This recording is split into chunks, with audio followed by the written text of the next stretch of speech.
Okay,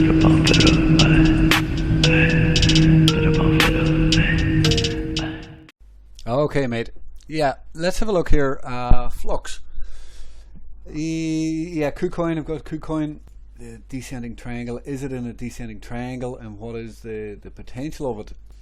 So, one thing I will say: if a descending triangle cannot hit target, it's not a descending triangle. So, for example, I'm not too sure. We could draw there. It mightn't be completely straight, and you obviously have that there. Now the target of this descending triangle is obviously way below zero. Okay, so it means it's not a descending triangle. I mean, you'd be down here at minus 220 or whatever that is. So it's not a descending triangle. What it is a bear market. It is a downtrend. It is lower highs, right? You get lower highs the whole way, and until recently it did have lower lows. Now this one did not, right? So this one did not create a lower low. The market is in the process of finding out, is this bottomed, because this did not hit a lower low, but we did not take out this previous top either. So the market is in a almost an indecision mode, you know, kind of here and here. If somehow this held and, you know, broke back up, you know, there's an element there that you could then say that the market is in a bull market, or at least trying to get out of the bear market. But I would say that this scenario is more unlikely. You know, that the reason I would say that is because this is a retest of the neckline, right? It's a pump straight up into the neckline after a straight down bear market, basically, and something like that's very normal. I would suggest that now there is too much liquidity down here, number one, and number two, this is a wide open space, right? This is a wide open space right down in here. As you can see, it's untested. I would say the market makers are gonna run that, and we're gonna come in here. You know, I would say that the more likelihood of a bottom is probably down in this area, because there'll be too many stops in around here, and we are still in a downtrend. We are still in you know, although this is a nice trend line, at this point it's probably fairly steep. It's probably too steep. Now, don't get me wrong, I think this trend line is extremely important, but I would say that we'd probably drift down here and work our way through, and then when we break out of this trend line, there's a potential of a real bull market, right? So I would say we can come back down, and when we do finally break out of this, well, we've more chance to run on that. Now, let me turn this on my moving averages here, so you can see already pretty well, I wouldn't say perfect, I was about to say perfectly, but you can see here that we are forming a weekly bullish pressure cooker. Now this can take time, of course. So we've seen this before. I mean, Ethereum has a very similar pattern, or had a very similar pattern in a way. Obviously this part is a little bit different. This is more of a cluster, but I'm just trying to point out, you know, breaking now this is there was two major pivots, if you remember here. See, pivot here and pivot here. Ethereum didn't really have any more. Now you could also bring it in there and say when you broke the very tight trend line right here,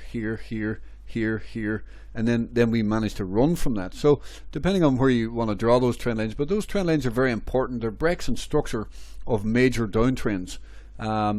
You could also draw it there, and when you broke here, that flat base broke out and ran. Okay, so the two of them are even important. But like you can see, Ethereum's base, it was quite a long base. Now this is yeah, well, we're moving into it. I mean, that's nearly a year here. I mean, from the bottom, that's June, and obviously we're in May right now. You know, if you look at here, you can see there's September for this part of the low. Here is your next September right here. There was still another full, well, I'm not going to say a full year, but that's May or June in there. you know, there's a year and a half, kind of implying that there's still another, what did I say that was? Well, yeah, that's May.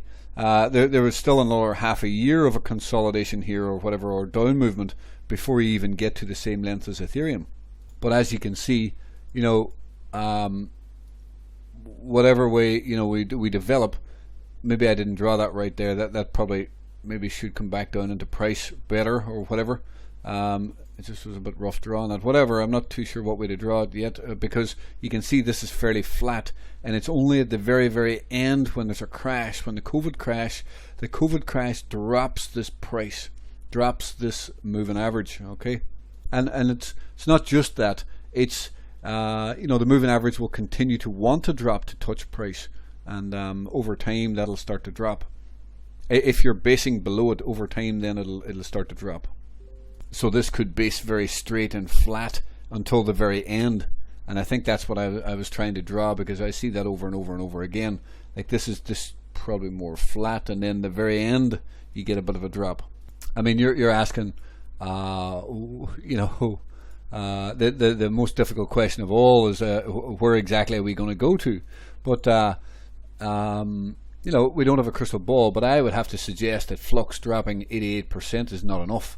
I would have to think that this needs to drop down into the 90s. I mean, I like the 93, 94 area. You know, just in crypto anyway, I like that. And look at that, I drew 95 there. I mean, if this gets to 95, I think it's a very good buy. 95% down. I mean, 93, 94, 95% down. Let's look at it right down in there. I mean, there's a ballpark that I really like down in here. If we can get down there, right? That's your 93, 94, 95% down. Yeah, maybe I should have drew this so we can see prices on that. Let me just make that bigger. It makes it a bit easier. But anyway, in those ballparks there with these green lines, you can see down there the 18 to 24 cent is the ballpark that I do really like. So this is not a descending triangle. This is building. It's not building yet, but it's starting to try and build a giant bullish pressure cooker. But if we do get flushes down, which I think we will, not guaranteed, but I think we will. I don't like this double bottom here, really. I think it probably should be taken out. I don't like the fact it's only down 89%.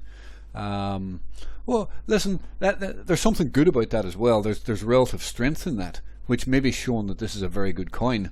But in reality, we should break below there, like you can see right there. So down into the 90s, I mean, you have to think that these two lows will get taken out. If they don't, I'd be very surprised.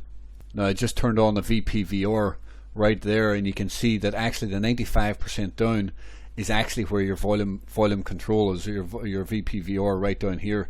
That is down on the low end of where I just drew. Well, it's pierced actually below that, and I didn't know that either. But that's where your VPVR is, right down in here, and there's quite a big gap here. You don't always fill that gap out completely, but price likes to maybe come back into it. And obviously, if we come down to these lows again, the triple bottom's probably not going to hold. You're probably going to flush through that level. On top of that, we have declining volume, right? That's another very, very important factor here. In the bear market, not always, but you are likely to get declining volume like this. Now, I would be watching and I would be mindful of this trend line here. I'll be watching and mindful to see if we can get a flush. Sorry, I don't mean to say a flush, like a spike or whatever, a break of the trend line, and a breakout in volume. That may be, well, what I would be looking for. I'd be looking for a red candle, and that red candle would be capitulation. Is Ethereum? Yeah, I keep forgetting Ethereum's still on this chart here. So yeah, actually look at this. Ethereum had that flush. I'm not sure if it had the volume. I mean there is that there.